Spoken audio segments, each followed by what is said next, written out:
Bismillahirrahmanirrahim. Assalamualaikum warahmatullahi wabarakatuh. Innal hamdalillah hamdan syakiran tayyiban mubarakan fihi kama yuhibbu rabbuna wa yardah. Asyhadu an la ilaha illallah wahdahu la syarika lah. Wa asyhadu anna Muhammadan abduhu wa rasuluhu sallallahu alaihi wa ala alihi wa sahbihi wa man sara ala nahjih wastanna bisunnatihi ila yaumiddin. Amma ba'd. Alhamdulillah,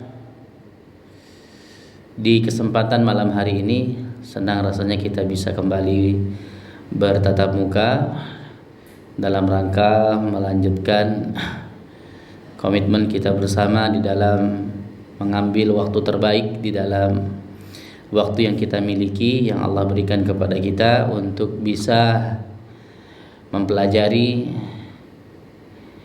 agama kita, kiranya dengan mempelajari dalil-dalil dari Al-Quran maupun dari As-Sunnah lebih mendekatkan dan memudahkan jalan kita menuju surganya Allah Subhanahu wa Ta'ala. Sebab Nabi alaihi salatu wassalam telah ingatkan kepada kita tentang urgensi, tentang pentingnya hadir di majelis ilmu. Man salaka tariqa yaltamisu fihi ilma, barang siapa yang menempuh suatu jalan untuk mendapatkan ilmu, yakni ilmu agama tentunya, yaltamisu fihi ilma sahhalallahu lahu bihi tariqan ilal jannah, maka Allah akan memudahkan jalannya menuju surga. Wa majtama'a qaumun fi baitin min buyutillah yatluna kitaballahi wa yatadarasunahu bainahum illa nazalat alaihimus sakinah wa ghasyiyatuhumur rahmah wa haffat alaihimul malaikah wa dzakarahumullahu fi man indah. Dan tidaklah suatu kaum itu berkumpul di rumah dari rumah-rumah Allah membaca Al-Quran, mempelajari isi Al-Quran di antara mereka, melainkan Allah akan menurunkan rahmat kepada mereka. Ya, melainkan Allah nazalat alaihimus sakinah, Allah akan turunkan kepadanya ketenangan dan Allah liputi dengan rahmat.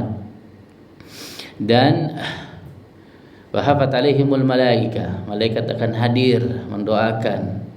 Juga Allah akan menyebut nama-nama mereka di hadapan penghuni-penghuni langit. Jadi orang-orang yang sering hadir di majelis ilmu itu lebih dikenal oleh penghuni langit daripada penghuni dunia. Ya, tentunya hal yang lebih utama bagi kita adalah bagaimana nama-nama kita itu senantiasa didoakan oleh para malaikat.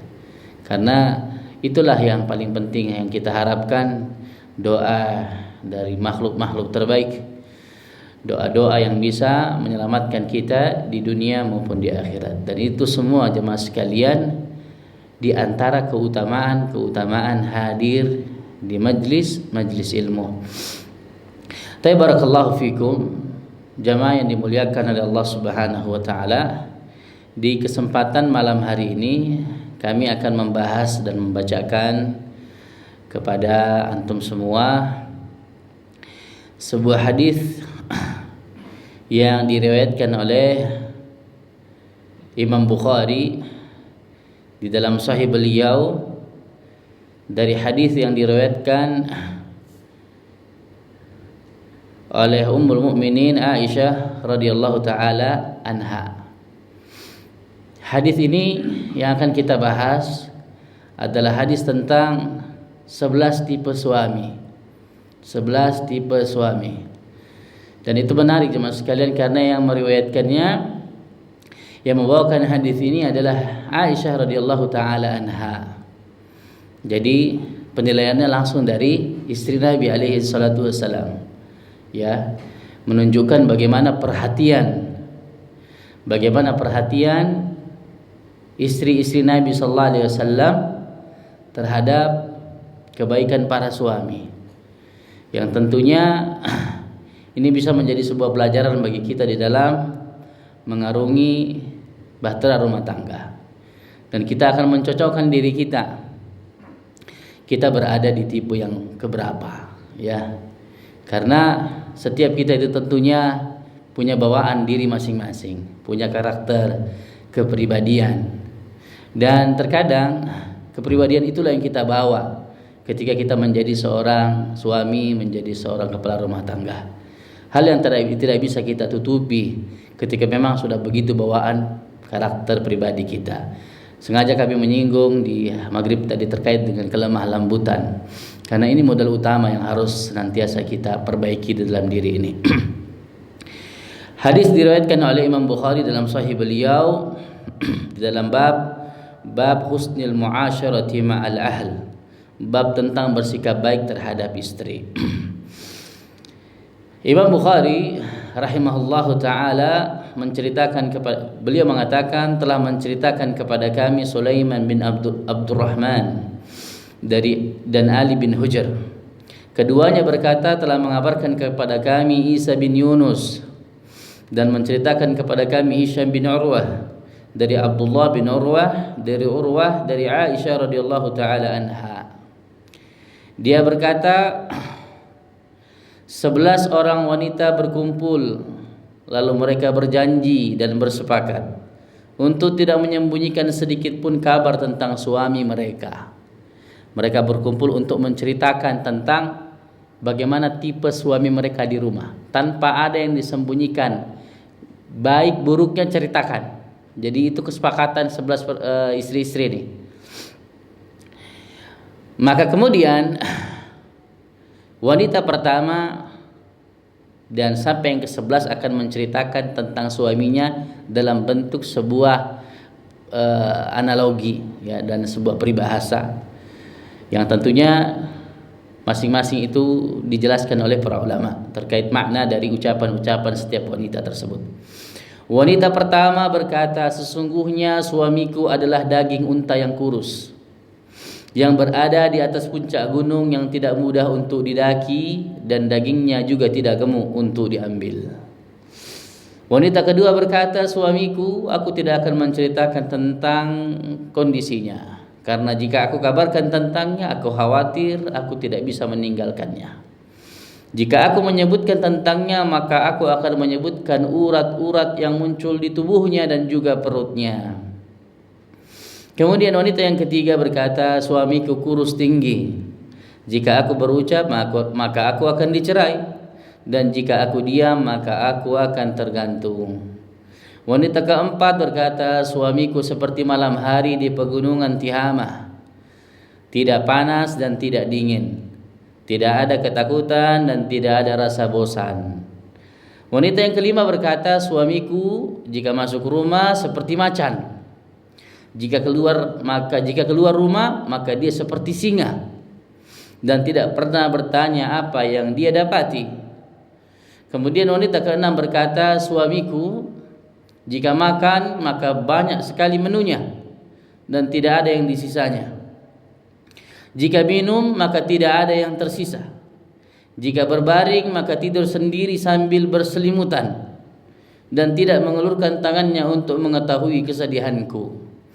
Kemudian wanita yang ketujuh berkata, suamiku itu bodoh, tidak pandai berjima, semua penyakit aib dia punya. Dia melukai kepalamu, dia melukai badanmu, dia mengumpulkan semua kejelekan itu untukmu.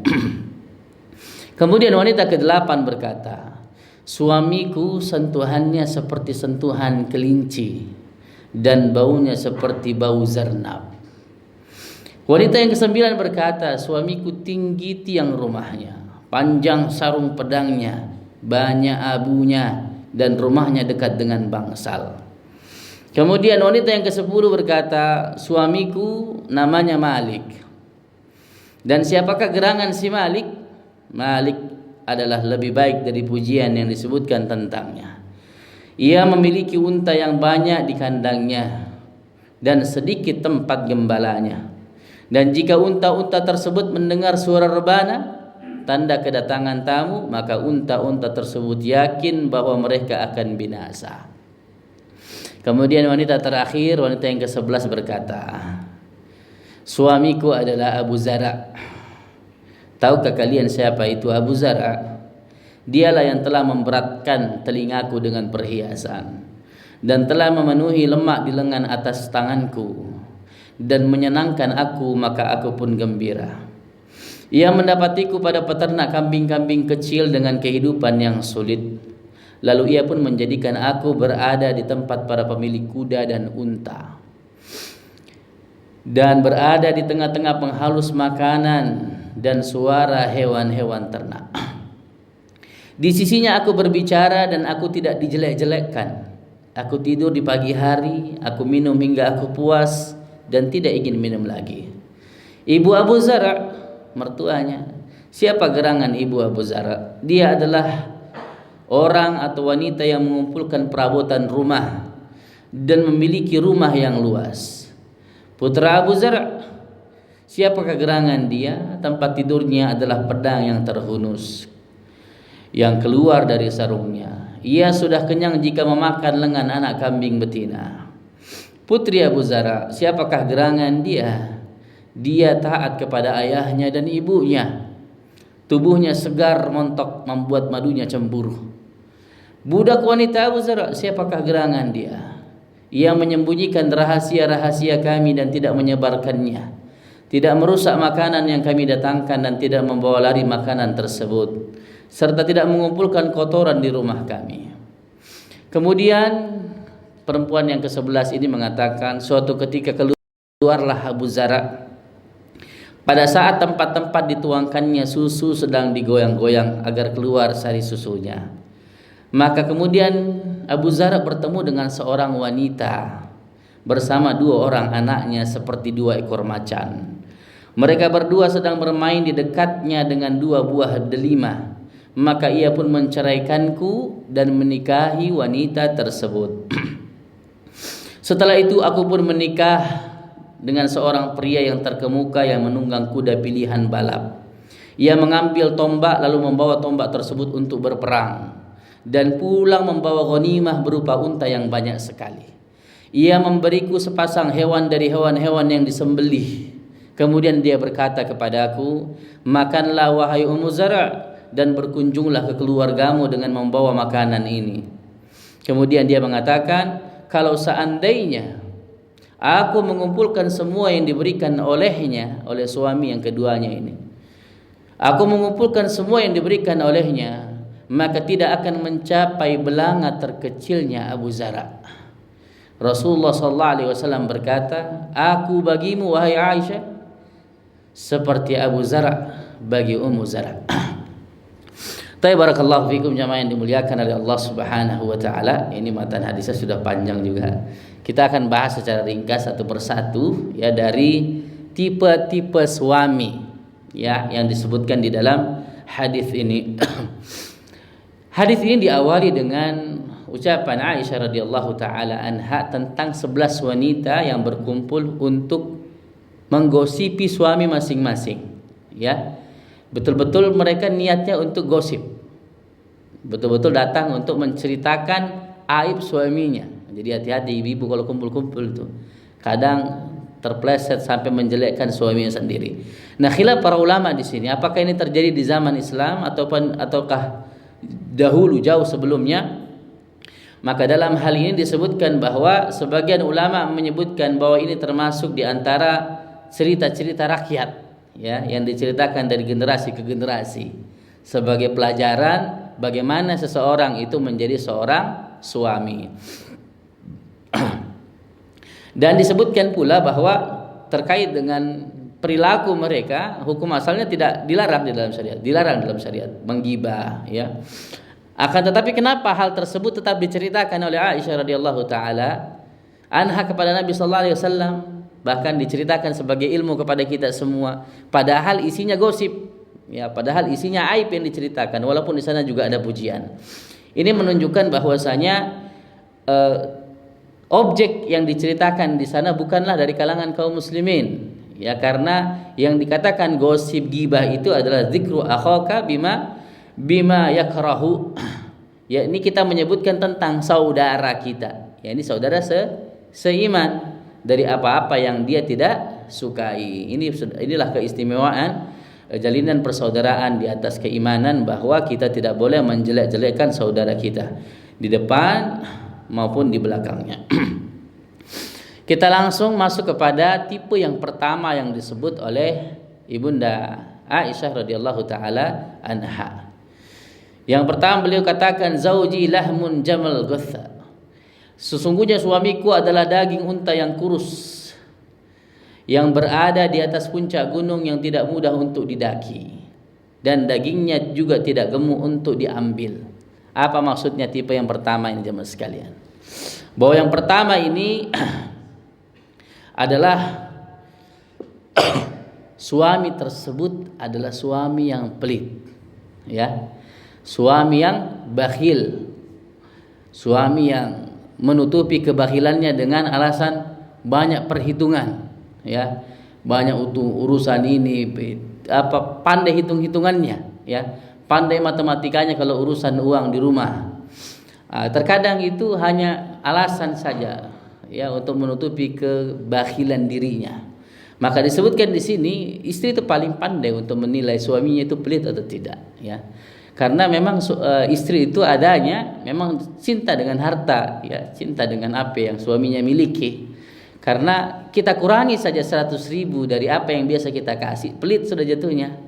Walaupun misalkan antum bayar 10 juta, kurang 100.000 aja, ya, itu akan merubah stigma tentang suaminya, itu menjadi suami yang pelit. Nah, disebutkan di sini adalah daging unta yang kurus yang berada di atas puncak gunung yang tidak mudah untuk didaki. Dagingnya juga tidak gemuk untuk diambil. Bahwa dia adalah suami yang pelit, tidak gampang memberi, dan istrinya itu harus merayu-rayu dulu, ya, agar kemudian bisa dikasih. Jadi dia harus menggombal. Jadi melihat suaminya itu seperti di puncak gunung, sulit untuk bisa mendapatkan pemberian dari suaminya. Kalaupun dikasih, ya, untuk uang makan, untuk hal-hal yang memang mendasar, kan tidak mungkin tidak dikasih makan anak istrinya. Tapi selebihnya hal-hal yang mungkin dibutuhkan oleh istrinya itu sangat sulit untuk bisa didapatkan oleh sang istri. Harus berhari-hari, berminggu-minggu dan sebagainya. Nah, jadi ini tipikal yang pertama.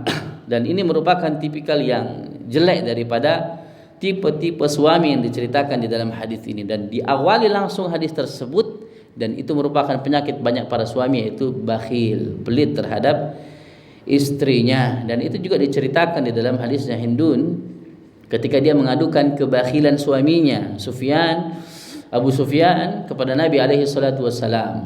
Maka apa kata Nabi alaihi salatu wassalam? Ya, khudhi ma yakfiki wa waladiki. Ambil apa yang mencukupimu dan anakmu. Ya.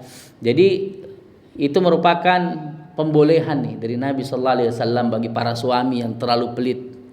Jadi ada pembolehan dari Nabi alaihi salatu wassalam, istri ambil diam-diam. Ya.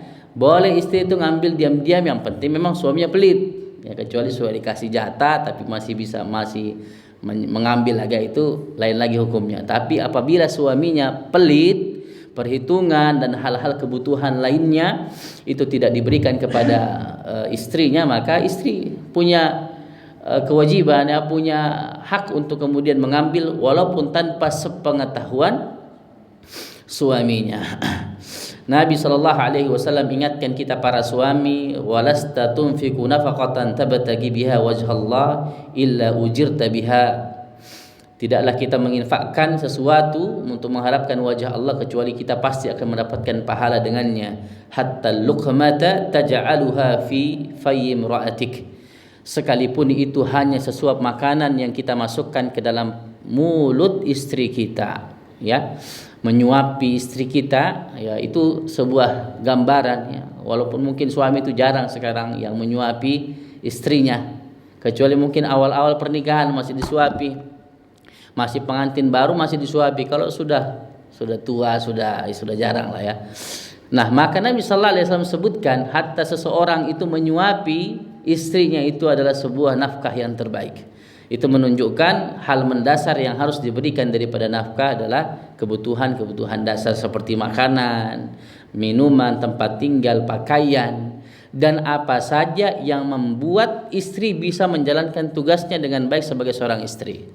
Terkadang kita sebagai seorang suami mengharapkan istri tampil cantik, ya. Antum datang dari kerja, ketika off pulang ke rumah pingin istri tampil maksimal lah untuk suaminya. Tapi yang diberikan juga agar kemudian istri maksimal tidak ada yang diberikan ataupun minim. Bagaimana kemudian bisa dikatakan kita menunaikan tugas kita? Karena yang dikatakan nafkah itu adalah apa saja yang dibutuhkan oleh istri dan anak-anak kita. Ya, khususnya pada perkara-perkara yang dengannya dia bisa menjalankan tugasnya sebagai seorang istri. Bahkan di dalam hadis yang lain terkait dengan nafkah sehari-hari itu, dinarun anfaqtahu fi sabilillah. Dinar yang kita berikan di jalan Allah untuk perjuangan, misalkan untuk donasi apapun. Wa dinarun anfaqtahu fi raqabah, dan dinar yang kita berikan untuk membebaskan budak, itu besar juga pahalanya. Wa dinarun tasaddaqta bihi 'alal miskin, dinar yang kita berikan untuk orang-orang fakir miskin. Wa dinarun anfaqtahu 'ala ahlik, a'zamaha ajrul ladzi anfaqtahu 'ala ahlika. Dan dinar yang kita infakkan untuk anak istri kita, ahl di situ maknanya istri. Ya, setiap dalil penyebutan ahl itu maknanya istri. Ya, maknanya istri baru anak-anak. Yang kita berikan kepada istri maka lebih besar pahalanya, lebih agung pahalanya yang kita berikan kepada istri kita.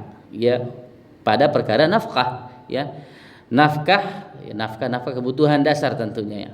Nafkah kebutuhan dasar, kecuali sudah semua terpenuhi kebutuhan dasar istri, ya, kebutuhan dasar keluarga, barulah kemudian kita arahkan kepada fisabilillah, kepada orang miskin, kepada orang-orang yang membutuhkan. Tapi barakallahu fikum jamaah yang dimuliakan oleh Allah Subhanahu wa taala. Kemudian ini penting juga terkait dengan persoalan bagaimana suami itu menjaga dari sifat pelit, ya. Bahwa standar nafkah itu tidak ditetapkan berapa kepastiannya. Semua dikembalikan kepada kemampuan suami. Dasarnya adalah surat At-Talaq ayat 7, liyunfiq dzu sa'atin min sa'ati. Agar orang yang mempunyai keluasan harta, rezeki, memberi nafkah menurut standar kelapangannya. Jadi berapa sih standar suami itu memberikan nafkah untuk istrinya? Standarnya tidak ada, dikembalikan kepada kondisi suami masing-masing, ya. Tentunya berdasarkan pendapatan dia setiap bulannya, berdasarkan bagaimana beban anak yang dia punya, tanggungan yang dia punya, itu semua adalah menjadi pertimbangan. Sehingga satu suami dengan suami lainnya itu berbeda besaran pokok wajib nafkah yang harus dia berikan kepada istrinya. Dalilnya Talaq tadi, liyunfiq dzu sa'atin min sa'ati. Agar orang yang memiliki keluasan, kelapangan harta memberikan nafkah sesuai dengan standar kelapangan yang dia punya. Taib, tipe suami yang kedua. Aisyah radhiyallahu taala anha berkata, wanita kedua berkata, suamiku aku tidak akan menceritakan kabar tentangnya atau kondisinya, karena jika aku kabarkan tentangnya aku khawatir aku tidak mampu meninggalkannya. Jika aku menyebutkan tentangnya maka aku akan menyebutkan urat-uratnya yang muncul di tubuhnya dan juga perutnya. Tipe yang kedua ini menceritakan tentang kejelekan sesungguhnya. Jadi saking banyaknya jeleknya suaminya itu tidak bisa dia ceritakan. Makanya dia bilang, saya tidak bisa menyebutkan karena saya khawatir saya tidak bisa meninggalkannya. Maksudnya apa? Kalau dia ceritakan, nanti suaminya akan ceraikan dia, ya, dan dia takut diceraikan. Makanya dia tidak akan ceritakan tentang kondisi suaminya. Dia gambarkan urat-urat yang muncul di tubuhnya dan juga perutnya. Itu bukan berarti suaminya kekar, ya, enggak. Itu maksudnya banyak aibnya, ya, banyak kejelekannya. Sampai-sampai istrinya itu sudah tidak bisa lagi bahasakan saking banyaknya kejelekan yang ada pada suaminya tersebut. Nah, tipe suami yang ketiga. Wanita yang ketiga berkata, suamiku kurus tinggi. Jika aku berucap maka aku akan dicerai, dan jika aku diam maka aku digantung. Tipe kali yang seperti ini yang disebutkan oleh para ulama adalah suami yang diktator, ya, Suami yang tidak mau istrinya ikut campur tentang urusannya. Semua harus kata suami. Semua tentang keluarga, tentang rumah, tentang uang, tentang anak-anak harus kata suami dulu. Istrinya cukup ikut aja apa maunya suami. Itu yang salah, ya. Itu kekeliruan. Karena Nabi sallallahu alaihi wasallam tidak mengajarkan hal yang demikian. Ada satu kisah ini untuk memperkuat tipe yang ketiga ini, bahwa suatu ketika Nabi sallallahu alaihi wasallam dalam perjalanan menuju kota Mekah bersama para sahabat pada saat itu. Bersama beliau ada 1.400 sampai 1.500 sahabat. Dan ternyata sampai di Hudaybiyah, di sebuah tempat yang dikenal dengan Hudaybiyah, bertemu dengan orang-orang Quraisy. Dan akhirnya mereka membuat sebuah perjanjian. Singkat cerita, hasil perjanjiannya, hasil perundingannya, bahwa kaum muslimin tidak boleh melanjutkan perjalanan ke Mekah untuk umrah, ya, untuk haji umrah, tapi harus kembali ke kota Madinah dan kembali untuk haji di tahun depan. Maka pada saat itu para sahabat marah, ya, karena Rasulullah mengatakan kepada para sahabatnya, kita nak jadi umrah, kita nak jadi haji nih. Padahal sudah berangkat tuh, sudah dekat kota Mekah ini, tapi tidak jadi. Rasulullah menerima keputusan perundingan mereka dengan orang-orang Quraisy. Bahkan Umar bin Khattab berkata, alasna 'alal haq wa hum 'alal batil. Bukankah kita di atas kebenaran, mereka di atas kebatilan? Ya, alaysa qatlana fil jannah wa qatlahum fin nar. Bukankah orang yang mati di antara kita ini masuk surga, mereka masuk neraka? Kata Nabi alaihi salatu wasallam, benar. Fa fi ma nu'tid daniyah fi dinina wa narji. Kenapa kita memberikan kerendahan kepada agama kita dan kita kembali ke kota Madinah? Walamma yahkumillahu bainana, padahal Allah belum turunkan wahyu ini. Jadi protes Umar bin Khattab dengan keputusan Nabi sallallahu alaihi wasallam. Karena Nabi sallallahu alaihi wasallam itu perintahkan karena sudah ihram, ya. Sudah mengambil ihram semua para sahabat pada saat itu, tapi tidak jadi. Maka sebagai gantinya mereka harus bertahalul dan memotong unta sebagai dam. Coba bisa kita bayangkan jemaah sekalian. Mereka bawa unta banyak sekali, ya. Tiba-tiba nak jadi umrah, tidak jadi haji, dan disuruh botak dan disuruh sembelih untanya. Ya, tentu kecewa semua pada saat itu. Rasulullah perintahkan, bertahalullah kalian dan sembelihlah unta-unta kalian. Apa yang dilakukan sahabat pada saat itu jemaah sekalian? Mereka tidak ada yang bergerak, diam semua, kecewa. Rasulullah tidak ditaati. Rasulullah tidak digubris, dicuekin Nabi sallallahu alaihi wasallam. Akhirnya Rasulullah ngapain? Sedih Nabi alaihi salatu wasallam. Sedih dia. Kemana beliau? Masuk ke tendanya, ketemu sama istrinya. Curhatlah sama istrinya. Lihat bagaimana Nabi sallallahu alaihi wasallam mendudukkan istri itu menjadi pendamping untuk bisa menjadi tempat mencari solusi. Ada masalah, beliau bermusyawarah dengan istri-istri beliau. Maka dalam hal ini istri beliau pada saat itu, yaitu Ummu Salamah, memberikan ide kepada Nabi sallallahu alaihi wasallam. Itu ide cemerlang. Bahkan seorang nabi pun membutuhkan ide dari istrinya ketika tidak ada wahyu turun kepada beliau. Apa idenya? Idenya Ummu Salamah, ya Rasulullah, engkau keluar dari tenda. Jangan bicara sama mereka, botak aja kepala, sembelihan, kemudian ya tunggu mereka melihat. Dan benar saja jemaah sekalian, Rasulullah keluar tanpa berbicara dengan para sahabatnya. Dia cuma lakukan apa yang beliau perintahkan tadi. Beliau botak kepalanya sendiri dan beliau sembelih untanya. Akhirnya para sahabat tergerak dan mereka semua merasa berdosa, merasa bersalah kepada Nabi sallallahu alaihi wasallam. Lihat hal ini yang bisa menjadi pelajaran bagi kita, bagaimana kita mendudukkan, bagaimana kita memposisikan status istri itu. Sebagaimana Nabi sallallahu alaihi wasallam sangat menghargai kedudukan istri-istrinya. Karena terkadang kita tuh butuh masukan, ya.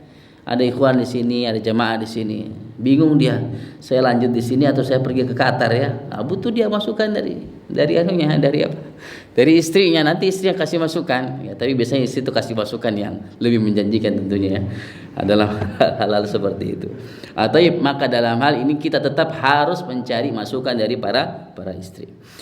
Berikutnya tipe suami yang keempat. Wanita yang keempat berkata, suamiku seperti malam hari di pegunungan Tihama, tidak panas dan tidak dingin, tidak ada ketakutan dan tidak ada rasa bosan. Ini pujian tentunya ya, bahwa suaminya itu walaupun tidak romantis tapi baik ya, walaupun dia tidak banyak mengumbar kemesraan, dia tidak banyak pintar berbicara, tapi banyak tipikal suami seperti ini. Biasa-biasa saja, tapi dia cukup perhatian terhadap keluarganya.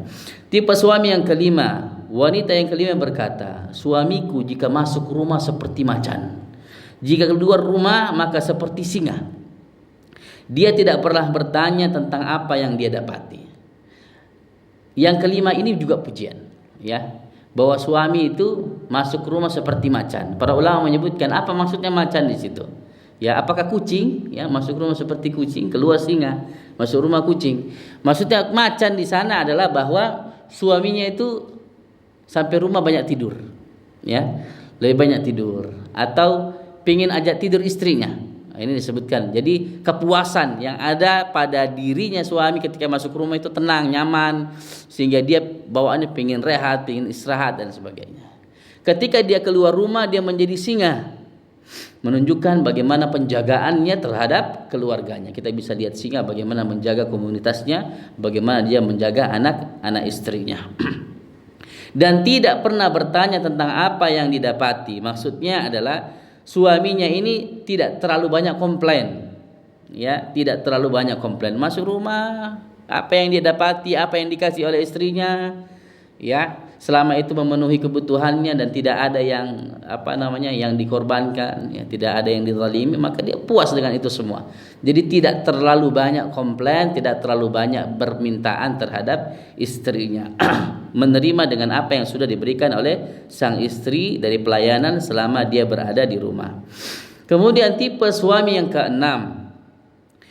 Yang keenam berkata, suamiku jika makan maka banyak menunya, banyak lauknya, tidak ada sisanya lagi, tidak bersisa. Jika minum maka tidak ada sisanya juga. Jika berbaring maka tidur sendiri sambil berselimutan dan tidak mengelurkan tangannya untuk mengetahui kesedihanku. Dari ucapan ini saja sudah bisa dipahami bagaimana tipikal suami ini. Ya, suami yang super cuek terhadap keluarganya. Ya, makan banyak, minum banyak, tidur banyak, ya, tidak mau tahu tentang istrinya. Yang penting saya sudah dilayani, ya, tidak mau tahu tentang keluarganya. Padahal Nabi Sallallahu Alaihi Wasallam itu tidak pernah melewati hari, apalagi malam biasanya. Hal yang paling intim suami istri itu untuk ngobrol itu menjelang tidur sesungguhnya. Karena di sepanjang hari itu kan lebih banyak kesibukan, tingkat tekanan dan stresnya juga lebih besar, ya. Istri itu terkadang kalau siang hari itu kadang tidak bisa juga ajak sharing karena biasanya anaknya lagi aktif-aktifnya, banyak pekerjaan belum selesai. Itu belum betul-betul objektif penilaian dan curahan hatinya. Maka Nabi sallallahu alaihi wasallam itu diceritakan oleh Ibnu Abbas radhiyallahu taala anhuma, beliau katakan bittu inda khalati Maimunah fa haddatsa Rasulullah sallallahu alaihi wasallam ma ahlihi sa'atan thumma raqad. Aku pernah tidur di rumah tanteku, kata Ibnu Abbas, yaitu Maimunah istri Nabi sallallahu alaihi wasallam, dan saya mendengar Nabi sallallahu alaihi wasallam itu ngobrol-ngobrol dulu sebelum tidur bersama istrinya, ya. Beliau ngobrol, diskusi dulu, sharing dulu.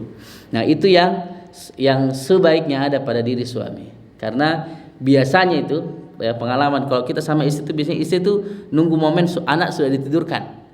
Ya, baru dia akan cerita tentang bagaimana anak hari ini, bagaimana kondisi rumah hari ini, bagaimana hal-hal yang terkait dengan rumah tangga akan diceritakan. Momen yang terbaik seorang suami adalah di momen-momen tersebut. Maka tipikal yang keenam ini adalah suami yang tidak mau tahu, sudah ngantuk tidur, selimutan sendiri, main HP dalam selimut, sibuk dengan dirinya sendiri. Adalah sebuah kekurangan, apalagi kita yang kerja di tempat seperti ini 2 minggu tidak sama istri. Giliran sama istri sendiri di rumah sibuk juga lagi sama HP sendiri. Nah, itu sebuah koreksi yang harus diperbaiki pada suami-suami yang punya tipe yang keenam ini. Kemudian yang ketujuh, wanita ketujuh berkata, suamiku bodoh, tidak pandai berjima, semua penyakit dia miliki. Dia melukai kepalamu, melukai badanmu, atau mengumpulkan seluruhnya untukmu. Ini juga jelas bagaimana dia mencela suaminya. Ya, suami yang tidak pandai, tidak dewasa, suka mukul, ya. Karena biasanya suami itu sekali dia mukul terus, ya. Sekali dia mukul terus. Dan itu adalah sesuatu fakta yang kita akan dapati di dalam sebuah rumah tangga. Kapan suami sudah mulai mainkan tangannya untuk memukul istrinya, maka kapan dia dapat momen sama seperti itu lagi, dia akan pukul lagi. Ya, dia akan pukul lagi. Maka bagi suami yang tidak pernah memukul istri, jangan pernah mulai untuk mukul. Karena memukul istri sekali akan berlanjut untuk pukulan-pukulan berikutnya. Ya. Dan kalau sudah hal tersebut terjadi, itu biasanya istri itu akan, karena istri juga akan semakin keras. Istri juga akan semakin melawan, dan kami dapati ada kami punya keluarga seperti itu kondisinya sampai bercerai.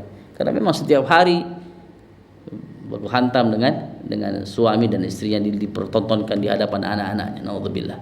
Dan ini tipikal yang ada juga pada diri suami-suami. Biasanya suami seperti ini suami bodoh memang. Ya, dia tidak menganggap semua pengorbanan istrinya. Ya, dia dengan gampang memukul, padahal bagaimana dia suatu ketika dia memuji kecantikan istrinya, di waktu yang lain dia tempeleng istrinya. Naudzubillah. Kemudian tipikal suami yang kedelapan. Suamiku sentuhannya seperti sentuhan kelinci dan baunya seperti bau zarnab. Tentunya ini juga pujian jamaah sekalian. Suami yang lembut, ya, suami yang sentuhannya membuat istri itu selalu kangen dengan suaminya, ya. Tidak pernah ada sentuhan, tidak pernah sentuhan kasar, tidak pernah ada pukulan. Kelemah lembutan, halus tutur katanya, halus sikapnya terhadap istrinya. Bahkan yang lebih menarik lagi, dan baunya seperti bau zarnab, menunjukkan semua hal yang terbaik dilakukan oleh suami tersebut kepada istrinya, baik dari perilakunya maupun dari ucapannya. Ini yang dikatakan bahwa badannya, penampilannya dia jaga, mulutnya dia jaga. Karena Nabi SAW di antara kebiasaan beliau itu adalah Nabi sallallahu alaihi wasallam kana idza dakhala baitahu bada'a bisiwak. Rasulullah itu kalau mau masuk rumah bersiwak dulu. Ya, karena siwak kan lebih praktis daripada sikat gigi. Beliau bersiwak. Kenapa? Karena standar yang terbaik seorang suami kepada istrinya itu ketika dia bicara, yang keluar dari aroma yang keluar itu segar, ya. Dia mau cium istrinya. Yang keluar bau yang tidak enak, ya. Datang ke rumah masih bau rokok mulutnya misalkan, langsung mau dicium istrinya. Maka hal yang terbaik adalah bagaimana seseorang mengikuti apa yang dilakukan oleh Nabi sallallahu alaihi wasallam. Dia siwak gini, siwak, bersiwak terus. Masuk rumah, hal yang pertama beliau lakukan adalah bersiwak. Istri beliau banyak, masuk datang lagi sini bersiwak lagi. Karena beliau ingin memberikan yang terbaik kepada istrinya. Bahkan Aisyah mengatakan, "Kana Rasulullah sallallahu alaihi wasallam yatashadda alaihi ayyujada minhu rih." Beliau itu sangat risih kalau badannya itu ada bau, ya, ada yang tidak enak. Bau-bau ketika berdekatan dengan istrinya, ada bau yang tidak enak dari badannya, beliau sangat risih. Dan demikian pula apa yang dikatakan oleh Ibnu Abbas radhiyallahu taala anhuma, beliau berkata, sesungguhnya aku suka berhias di hadapan istriku, sebagaimana aku suka jika istriku berhias untuk diriku. Ya, jadi memang standarnya, hukum asalnya suami itu berhias untuk istrinya. Demikian pula istri itu berhias untuk suaminya. Nah, kondisi kita kan tidak demikian. Nanti kalau berhias kalau mau jalan, ya, istri tampil maksimal itu kalau sudah mau jalan, mau keluar. Nah, kita juga demikian. Padahal yang sebaiknya suami istri lakukan itu masuk rumah itu yang maksimal dia lakukan. Ya, suami disambut oleh istri dengan penampilan yang terbaik, demikian pula istri menyambutnya dengan penampilan yang terbaik. Barakallahu fikum jamaah yang dimuliakan oleh Allah Subhanahu wa taala. Kemudian terkait juga dengan kebersihan mulut. Nabi alaihi salatu wassalam kalau beliau mau melamar seorang wanita, beliau itu perintahkan Ummu Sulaim radhiyallahu taala anha untuk melihat wanita tersebut, dan beliau pesan, "Syummi aw radhiha." Cium sekitar mulutnya, ya. Cium sekitar mulutnya. Jadi beliau itu tidak senang kalau dapat istri yang mulutnya bau, ya. mulutnya bau. Bagaimana perhatian beliau terkait dengan kebersihan badan, kebersihan mulut ya, dan kebersihan penampilan diri beliau maupun keluarganya. Taib, kemudian yang ke-9, Aisyah radhiyallahu taala anha berkata, wanita ke-9 berkata, suamiku tinggi tiang rumahnya, panjang sarung pedangnya, banyak abunya, dan rumahnya dekat dengan bangsal tempat pertemuan. Suamiku tinggi tiang rumahnya, maksudnya itu adalah bahwa suaminya ini adalah orang yang dermawan, ya, rumahnya luas. Kalau dia bangun rumah, dia itu memang buat besar rumahnya. Tujuannya apa? Supaya orang itu banyak datang ke rumahnya. Dia tidak suka rumah yang sempit, dia suka rumah yang besar, yang dia suka undang keluarganya, dia suka undang tamunya, teman-temannya. Dan dikatakan banyak abunya. Apa maksudnya banyak abunya? Bukan banyak dia merokok, banyak abu situ, enggak, ya. Banyak abunya artinya banyak makanan yang dia masak di belakang. Saking setiap hari dia masak. Setiap hari dia perintahkan keluarganya untuk masak, untuk tamu-tamunya, untuk keluarganya, untuk teman-temannya. Jadi ini adalah pujian bagi setiap suami yang dermawan, yang suka mengundang teman, yang suka mengundang keluarga. Rumah dibangun itu luas supaya banyak acara dan sebagainya.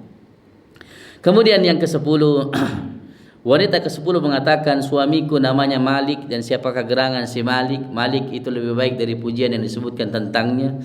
Dia memiliki unta yang banyak kandangnya dan sedikit tempat gembalanya. Jika unta-unta tersebut mendengar suara rebana, tanda kedatangan tamu, maka unta-unta tersebut yakin bahwa mereka akan binasa. Si Malik ini adalah suami yang ke-10, diceritakan bahwa dia memiliki banyak unta. Banyak unta, tapi sedikit gembalanya. Sedikit tempat gembalanya, menunjukkan dia punya banyak hewan, banyak binatang ternak, tetapi bukan untuk digembala. Tujuannya adalah untuk disembelih.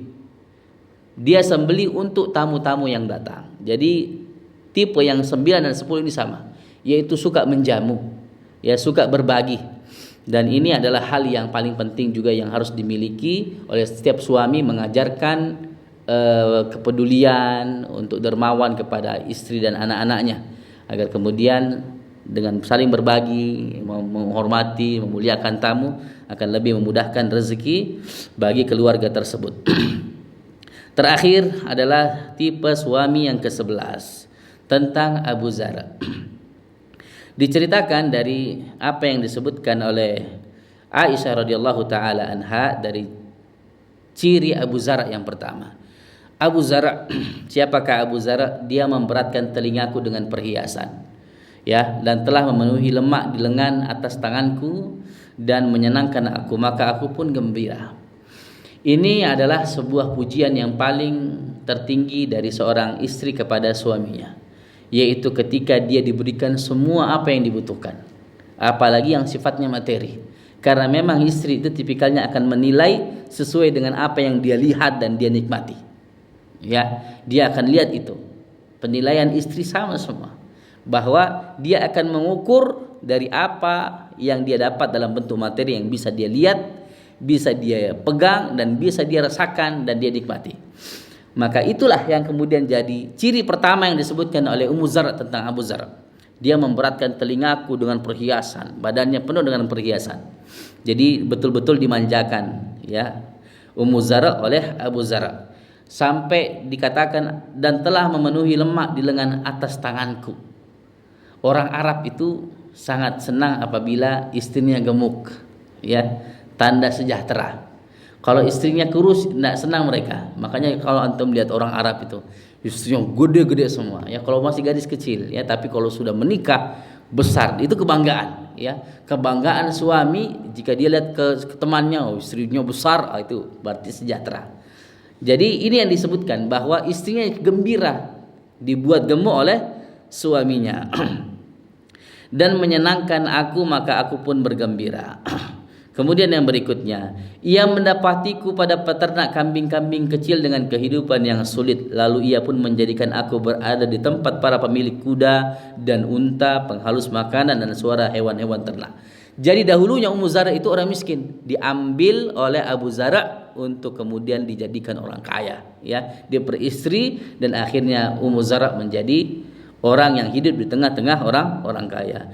Di sisinya aku berbicara dan aku tidak dijelek-jelekkan. Jadi istri yang senang itu apabila dia punya kebebasan berbicara juga, bisa memberikan masukan, pendapat, dia tidak dihalangi, tidak dikekang. Dan aku tidak dijelek-jelekkan, ya, dan aku tidak dijelek-jelekkan, memberikan kebebasan berbicara, memberikan masukan, dan tidak pernah dijelek-jelekkan istrinya.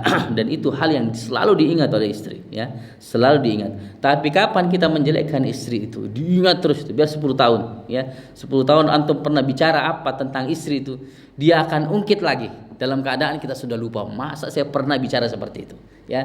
Tapi istri itu akan mengingat dengan kuat memorinya ucapan jelek tentang dia yang kita keluarkan. Maka ciri tipikal yang ke-11 inilah yang kemudian mengapa Ummu Zara itu tidak bisa move on dari cintanya kepada Abu Zara, karena dia tidak pernah dijelek-jelekkan. Aku tidur di pagi hari dan aku minum hingga aku puas dan tidak ingin minum lagi, ya. Jadi semua diberikan untuk Ummu Zara. Kemudian yang berikutnya, dia ceritakan tentang ibunya Abu Zar, mertuanya. Dia ceritakan yang baik. Demikian pula tentang putranya Abu Zar. Dia puja dan puji juga tentang anak tirinya itu. Demikian pula tentang putrinya Abu Zar. Dia ceritakan semua hal-hal yang baik. Termasuk juga tentang pembantunya Abu Zar. Semua diceritakan yang baik. Sampai kemudian Ummu Zara bercerita tentang akhir kisah cintanya dengan Abu Zara. Dia katakan, kemudian keluarlah Abu Zara pada saat tempat-tempat dituangkannya susu sedang digoyang-goyang. Ya, ini banyak penjelasan para ulama tentang ini, susu digoyang-goyang. Ya, maksudnya di situ bahwa keluar ketika ada janda muda di hadapannya, ya. Maka ia pun bertemu dengan seorang wanita bersama 2 orang anaknya seperti 2 ekor macan. Jadi ketika Abu Zar keluar itu ada wanita muda, janda muda punya 2 anak. Anaknya dan disebutkan wanita tersebut sedang berbaring, ya, atau sedang duduk ditemani oleh 2 anaknya tersebut. Mereka berdua sedang bermain di bawah pinggangnya dengan 2 buah delima. Ya, ini disebutkan, ada yang menyebutkan, para ulama menyebutkan bahwa 2 anaknya itu bermain-main dengan payudara ibunya. Maka ia pun menceraikanku dan menikahi wanita tersebut, ya. Karena Abu Zara, ya, tidak tahan dia melihat janda muda itu, ya, bermain-main dengan anaknya. Akhirnya dia ceraikan istrinya yang Ummu Zara dan menikahi janda tersebut. Itu akhir kisah perjalanannya. Tetapi kemudian dia katakan, setelah itu aku pun menikah lagi, ya, dengan seorang pria yang terkemuka, yang anak muda, yang penunggang kuda, berperang, ya, dan hebat. Tapi kemudian ketika dia pulang membawa ghanimah, membawa sesembelihan, makanan, dan diberikan kepada saya, dia katakan, wahai Ummu Zar, makanlah ini, bawa juga untuk keluargamu makanannya. Maka kemudian dengan semua perlakuan suami mudanya itu, Ummu Zar mengatakan, walaupun sudah sangat baik perlakuannya suaminya kepada dirinya, Ummu Zar mengatakan, kalau seandainya aku mengumpulkan semua yang diberikan olehnya, maka tidak akan mencapai belanga terkecil Abu Zar. Ya, maksudnya apa? Tidak ada apa-apanya semua pemberian suami mudanya itu dibandingkan dengan apa yang diberikan Abu Zar dulu. Coba lihat bagaimana Ummu Zar itu pikirannya, ya, hatinya itu tidak bisa lupa dengan semua jasa yang diberikan oleh Abu Zar kepada dirinya. Begitulah istri menilai semua dari sisi materi, jemaah sekalian, ya. Ketika kita berikan semua apa yang kita miliki, maka dia akan terus mengingat dan terus akan memberikan cintanya kepada suaminya. Nah, kemudian Nabi sallallahu alaihi wasallam menyebutkan, kuntu laki ka Abi Zar' li Ummu Zar'. Aku bagimu seperti Abu Zar' bagi Ummu Zar'. Ya, ini apa maksudnya? Bahwa aku memberikan semua yang bisa aku berikan, kata Nabi sallallahu alaihi wasallam, kepadamu wahai Aisyah. yakni bahwasanya apa yang diberikan oleh Nabi sallallahu alaihi wasallam, apa yang Rasulullah sallallahu alaihi wasallam berikan, apakah harta? Bukan. Tidak seperti Abu Zar. Abu Zar memberikan harta. Tapi apa yang Rasulullah berikan kepada Aisyah sehingga Aisyah itu besar sekali cintanya kepada Nabi sallallahu alaihi wasallam, yang diberikan adalah agama. Ya, yang diberikan adalah agama, bukan harta. Tapi bagaimana besarnya kecintaan Rasulullah kepada istrinya dan istri beliau kepada Nabi sallallahu alaihi wasallam. Hanya saja kata Nabi sallallahu alaihi wasallam, illa anna Abu Zar' talaq wa ana la utalliq. Hanya saja Abu Zar itu menceraikan istrinya dan saya tidak menceraikanmu. Ya Rasulullah, bal anta khairun ilayya min Abi Zar. Kemudian Aisyah menutup hadis tersebut dengan mengatakan, ya Rasulullah, bahkan engkau lebih baik kepadaku daripada Abu Zar. Barakallahu fikum jamaah yang dimuliakan oleh Allah Subhanahu wa taala. Inilah pentingnya bagi kemudian kita setiap suami memberikan yang terbaik untuk istri kita. Apa yang kita berikan daripada nafkah, maka kita berikan. Selama itu merupakan kebutuhan yang dengannya dia bisa berbakti kepada suaminya, menjalankan kewajiban-kewajibannya, maka bermujahadalah. Kita kan sedang berjihad. Suami mencari nafkah itu berjihad untuk kemudian bisa menjalankan tugasnya sebagai seorang suami dan bisa menolong istrinya untuk menjalankan kewajiban-kewajibannya. Dan juga bagaimana kita memberikan pengajaran agama, ya, karena istri itu harus dibekali dengan pengajaran agama. Sebab istri tanpa pengajaran agama, dia akan menjadi wanita yang gampang kufur, gampang lupa kebaikan. Karena Nabi sallallahu alaihi wasallam ketika mengatakan tentang wanita bahwa ra'aitukunna aktsaru ahli nar, saya melihat kalian itu kebanyakan penghuni neraka. Mereka bertanya kenapa? Maka Nabi sallallahu alaihi wasallam sebutkan tuktsirul ashir. Salah satunya adalah bagaimana kalian itu suka kufur, ya, durhaka terhadap suami.